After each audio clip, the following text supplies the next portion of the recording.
যুক্তরাষ্ট্রের president Donald Trump ও ধনকুবের Elon মাস্কের মধ্যে সম্প্রতি শুরু হওয়া বিবাদ এখন রূপ নিয়েছে প্রকাশ্য হুমকিতে।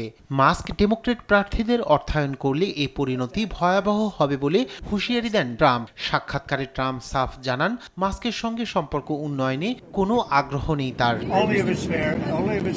সেই সঙ্গে যুক্তরাষ্ট্র সরকারের বাজেট বাঁচাতে মাস্কের প্রতিষ্ঠানগুলোর সরকারি চুক্তি ও ভর্তুকি বাতিলের হুমকি দেন ট্রাম্প। অন্যদিকে একাধিক পোস্টে ট্রাম্পের বিরুদ্ধে অভিযোগ আনেন মাস্ক। কুখ্যাত অপরাধী জেফ্রি অ্যাপস্টাইনের সঙ্গে ট্রাম্পের অতীত সম্পর্ক উল্লেখ করে কটাক্ষও করেন তিনি।